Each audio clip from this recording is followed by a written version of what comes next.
Morning and welcome. You are with the Skeinz Diaries. I am Marie and it is Thursday, the 5th of January. Happy New Year to you all and welcome along to episode 222. I've just in the office today. I haven't been in the office for ages, but there's only a small number of us here today. So I thought, I will quietly lock myself away in here while I have the whole space to myself. As you can see, my little mate over in the corner there, she's off this week. And I've got the whole office to myself. It's actually quite a treat. There's usually three of us in here. So I have to say it's quite lovely. I can play my music. It's up extra loud. It's quite good. So I'm enjoying it. So good morning and happy new year to you all. I hope everyone is doing well. And for those who are like us, are in the North Island, a little bit damp, particularly if you're sort of from 2/3 the way up. And I hope everyone is safe and well. I think the place to be right now is the South Island for sure. It looks much better down there. And everybody, if you're still on holiday, I hope you're having a great time and getting some knitting done. That's the most awesome. Well, actually, a bit of everything. I've been in the shop a little bit this morning, and we've had weavers in. We've had. I've just been talking to a hand spinner. We've had lots of people in, very multi-crafts role, and just getting in and doing lots of different things. So that's been really enjoyable, actually, to actually talk to everybody and see who's passing through and coming to visit. And actually, the people I was just chatting to in the shop were here. They were traveling around in their caravan and they loved it because we've got this huge big car park now, and they were able to pull in with their caravan and had plenty of room to park up. So if you are towing something or if you're in a larger vehicle like a camper, you've got plenty of places to park here. So do come and visit us at our Taradale Road store. And actually from yesterday, we're now back to standard hours. So the festive hours have now passed and we're now back to 10 till 3:30 weekdays and 10 to 1 on Saturdays. So good news all round. Good morning, everyone. So nice to see everyone here. Oh, it's Wet Nelson as well, Karen. Woman Wet Nelson. Okay, so it is spread further south. It's clear theoretically in the Coromandel. I tried ringing her before to see how she got on. I'm kind of hoping she got out yesterday because I hear there's road closures and all sorts of things up there now. Right. I do have another one. This is good. Right, I'm going to show you my progress. I have actually, the last few days, finally, with the new year, I did practically Zippo before New Year's Day, like after Christmas. I was hoping to do lots of knitting. Didn't happen. But then since New Year, I have actually had a couple of days where I have been able to just stop and sit and knit, which has been great. It actually has been so lovely to the point now that I am getting there. So I've got 2 balls left, which is great. So this is what I'm working on, the roving. This is Stewart Island. And this is my project here. This is the Basket Weaver Shawl by Stephen West. And I'm at the point now. I'm going to do, because I've got this on a nice, lovely long cable. I deliberately put this on a lovely long cable so I could stretch it out to show you. Okay. So as you can see, I haven't counted the number of stitches that are on there. It's a lot. All I know is I timed it yesterday. It took me 13 minutes to do a row. So that's where I'm at now. And that's without distraction. So 13 minutes. I'm on the big blocks. So you can see all my big blocks there. So this shawl, I've been talking about the shawl for a month or so now, a couple of months now. I've been quietly working away on it. I'll be brutally honest with you. I'm not a big shawl knitter. I don't knit a lot of shawls. I've thoroughly enjoyed knitting this. Thoroughly enjoyed knitting it. And it's just the most clever piece of knit engineering. It is fiendishly fabulous. It really is quite clever. And I mean, Stephen is clever anyway, but I think, what have I done there? Oh, no, nothing. It is just very, very, very, thank you, Kathy. Very clever. And I'm loving it. So I am now up to, you see, so I have to print everything out because I write over all my patterns. I'm a shocker. I literally have 1, 2, 3, 4, 5, 6, 7, 8, 9, 10, 11, 12, 13, 14, 15, 16, 17, 18. I've got 19 rows left and I'm done. So it's probably depending on how much time I get, but 19 rows left, that's not too bad. If I get a good crack at it the next couple of days, I should get it finished. And then I'm on to, I think, the I-cord bind-off. I'm assuming it's an I-cord bind-off. Yes, it's an I-cord bind-off because that's how he rolls, which in itself will take forever, but that's okay. Well, essentially, an I-cord bind-off is like knitting 3 rows because of the way that it's done. But then I'm onto the bind-off. And then I'm done. I can't wait to block this bad boy. I actually think that I really do believe that this yarn is going to block. I mean, it already looks fabulous unblocked, but I think this blocked is going to just take on a new lease of life. The yarn is itself is called roving. It is a single roving, 100% wool. I deliberately chose this pattern, this yarn for this pattern for 2 reasons. One is because the color is very like what he chose here, but 2, I thought this is the sort of project that I think this yarn would have an ability to shine, and it does. And it's got this really lovely, beautiful, soft halo just from me working it. And I know that once I block this, I think it's going to look amazing. So I'm really getting quite excited because I can see the end is nigh. I've got 2 balls left, and this meterage is based on his own meterage. I can't remember, I had 10 or 11 balls. It might have been, I think it might have been 11 actually. And it looks like I'll use, the meterage will be pretty much being on. So, because I'm now chewing through the balls quite quickly as the rows, I dread to think how many, there we go. I must have somewhere in the vicinity of the late 300s, because once I'm finished, it finishes out at 407 stitches, and I've only, as I said, 19, so 19, so 2, so 10. Yeah, so I must have somewhere in the vicinity of about 380-ish on there at the moment. So that's where I'm at. I know, it's exciting, isn't it? Sue is asking, am I splicing the joins in the roving?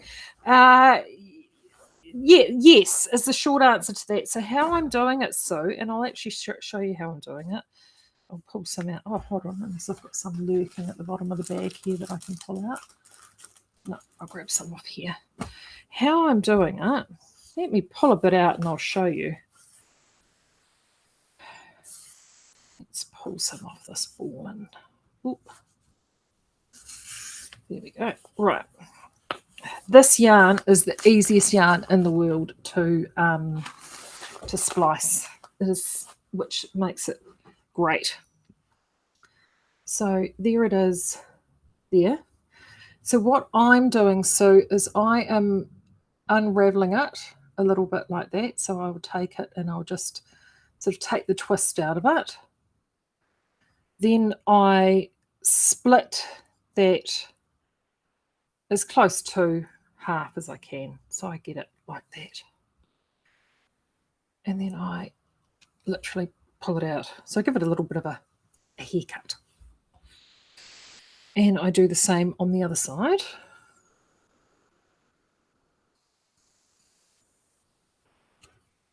So then I've got 2 ends which are a little bit finer.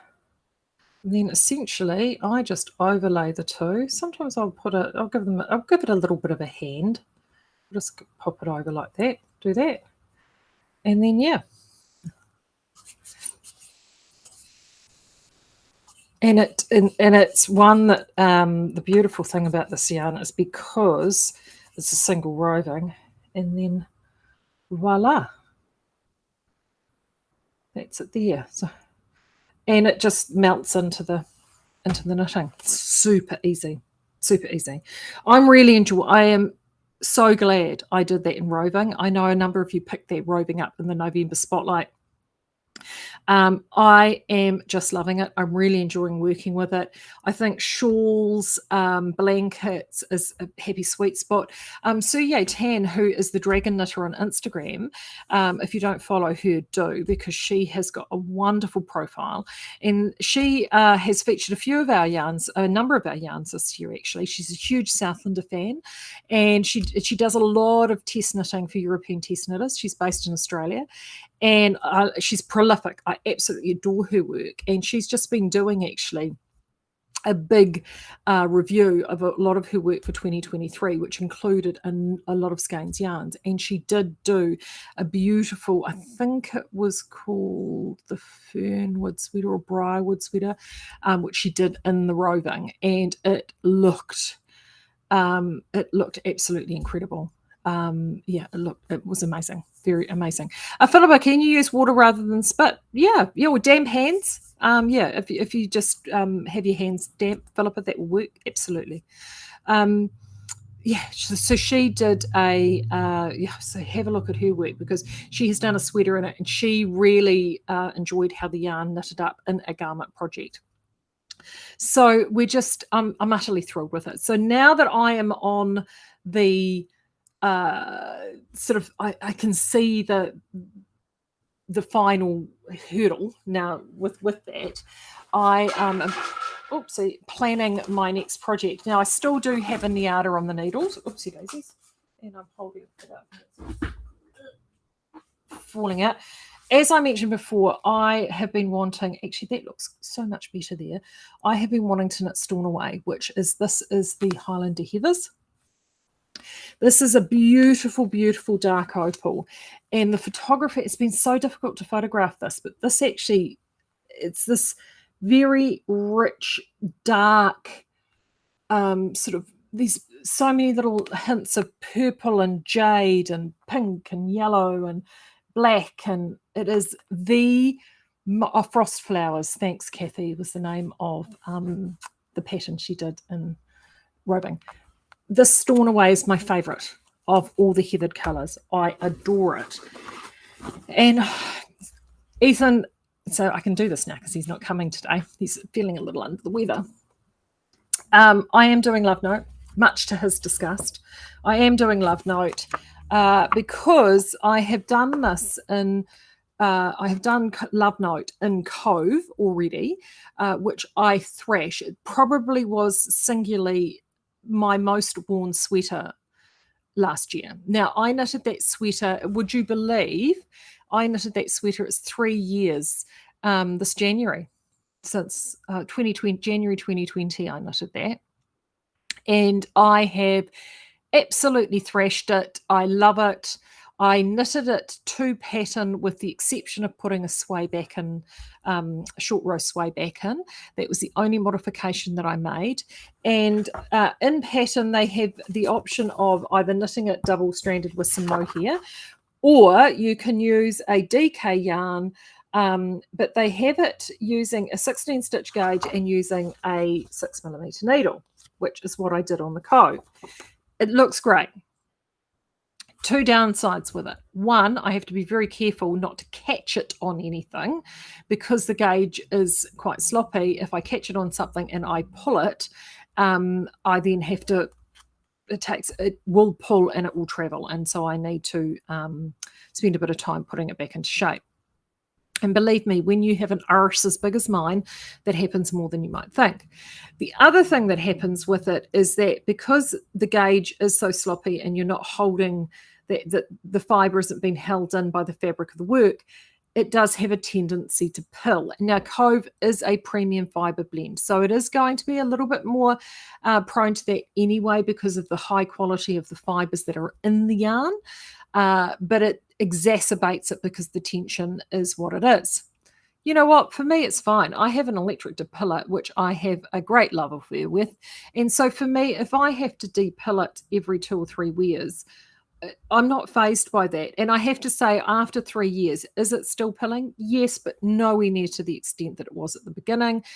And now it just literally tends to be a few here and there, which I can pretty much pluck off 9 times out of 10. usually funnily enough, it's the arms and the cuffs that I need to give it a good going over. So that's where I'm at with it now. However, I did suggest back then to a couple of people to knit this instead of knitting it on a 6mm needle, knitting it using a DK on a 5mm needle and going to an 18 stitch tension, 18 to 19 stitch tension instead. Because the sizings for the adult sizing, I knitted I'm trying to remember. I think I knitted the 3XL, 4XL, but it goes all the way up to 5XL. There's positive ease to beat the band on this. So dropping that needle size back and just cutting that ease back a little bit is not necessarily a bad thing. So that's my plan.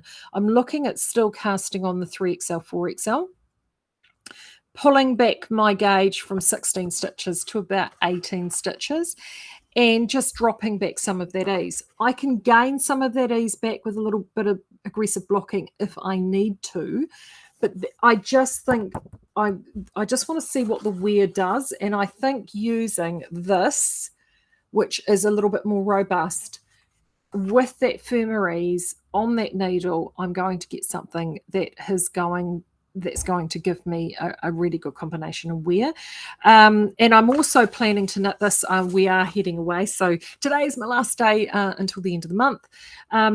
So this is actually a pretty straightforward lace. And then it's, as you can see, it's pretty plain sailing. This is the cropped version. I tend not to do the cropped version. I think I did this version here, actually. That's the version I did. And so I did that version, and then I put short rows in at the back that gave me a sway back. So that's the version I did, with that sleeve length. And I loved it.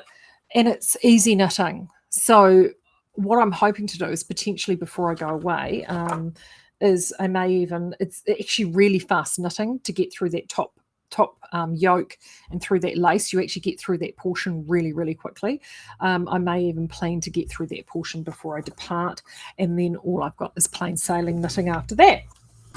So that's the plan. So hopefully when I return, I'll either have this complete or near complete, so I can share that with you. But that is the next plan of attack. And then, as I said, I've got the Niada, which that just quietly bubbles along as I've got time. Maureen is saying her blue and cream love note has been her most worn sweater, and she does need a good old pilling from time to time. But you know what? Yeah, you tend not to mind, do you, Maureen? I know I certainly don't mind. Joanne's asking, changes to gauge like that, how do you work out how much yarn to buy? That, Joanne, is a great question. The way I do it is I do it on a percentage basis. So I've gone and done this as a guesstimate. Now, this used 1,250 yards, which is around 1,100 meters, I think. It's just yards to meters. Let's see. No, not yards to miles, yards to meters, people. Meters. There we go. 1,250 yards to meters. Oh, there we go. 1,143. Go me. My mind maths worked quite well. So 1,143. My percentage difference is in gauge going to be around.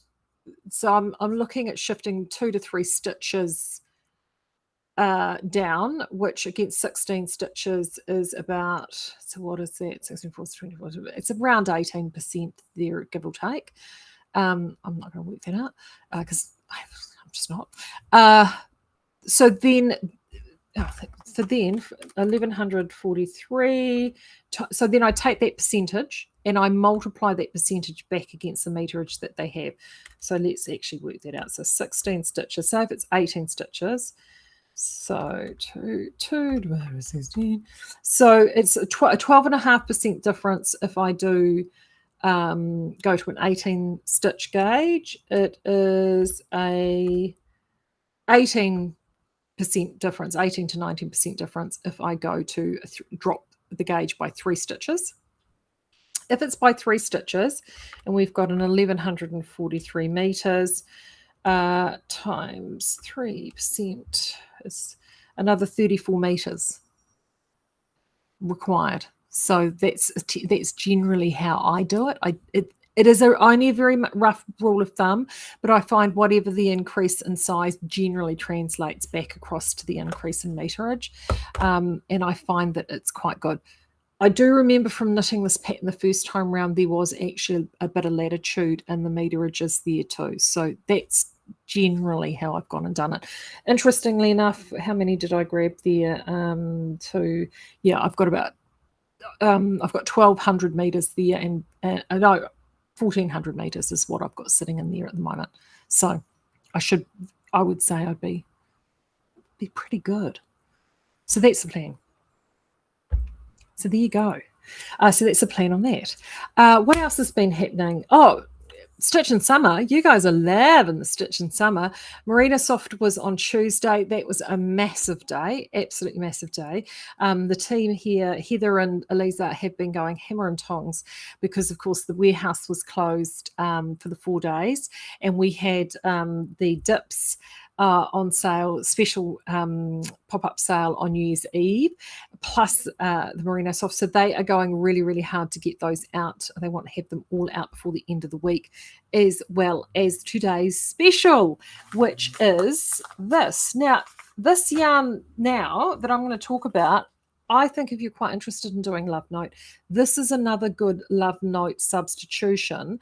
Instead of using if you want to stay at the 6mm needle, this is the yarn that I would potentially use in its place. And it's a yarn that we only ever do sort of in one-off batches as a special limited edition. We did it, last time we did it was wasn't Epic Sale, was it Epic Sale last year or the year before? But that's it there, the Skeinz Tweed, 10-ply tweed. This yarn is an absolute cracker. It is so squishable. It's utterly gorgeous, and it's got this really gorgeous little fleeky tweed in it. If you're in the speakeasy, I popped this up in there this morning with a search link. And you can do this yourself. If you search the group and put in tweed, and you'll tend to get two projects which were in one or two yarns, this yarn and our Kelly & Co. But there is a lot in this yarn from previous releases, and it gives you such a good indication of how fabulous this yarn is and how good it absolutely looks. And this in the Love Note, I think would look amazing, would look absolutely amazing. And it is such a great versatile yarn. It's got good bounce, good loft, good softness, and it's $2 off a ball and $3.95 at the moment. So that is an incredible deal today only. If you want to do some super fast garment knitting, if you want to do some Aran knitting, if you want to do some kids knitting, this is an absolute sitter. It is also gentle machine wash and cold. I just think it's an absolute cracker. We've got the 6 colours. They're all in stock at the moment. Well, I say that. I haven't checked yet, but definitely do pick those up. It is just, I really do love it. And every time we've had it, it sells out super fast. So do go and check that one out. So that is Stitchin Summer today. I am literally just finishing up all my Stitchin Summer preloading before I head away. So those will all tick through, and we have got some really fantastic offers yet to be had between now and the end of Stitchin Summer, like freaking amazing. So you do need to make sure you stay tuned for both of those Tuesdays and Thursdays between now and the end of the month. And as I mentioned, I'll be back before the end. I think I'll be back for the last Stitchin Summer day, which is on the 31st, January 31st.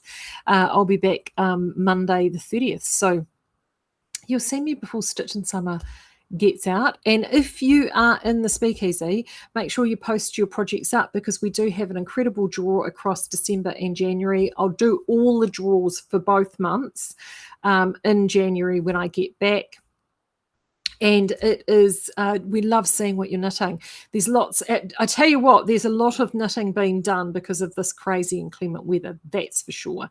So do keep posting. We love seeing what you're working on, and do keep sharing those with us. And the store has been really busy too, so do come in and visit. As I said, we're now back to standard working hours, which is awesome. We love that too. Right, I'm going to head off and keep going and getting all of these loaded up for you. Make sure you check out the tweed. It's on the sale page, but it's also, I've actually stuck it on the sale page. It's the easiest place to find it. And make sure you keep an eye out on those newsletters coming through for all the new promotions coming through. Until then, I will talk to you again at the end of the month. Take care and keep stitching. Actually, with any luck, I'll post up some of my progress while I'm away. Until then, take care. Bye.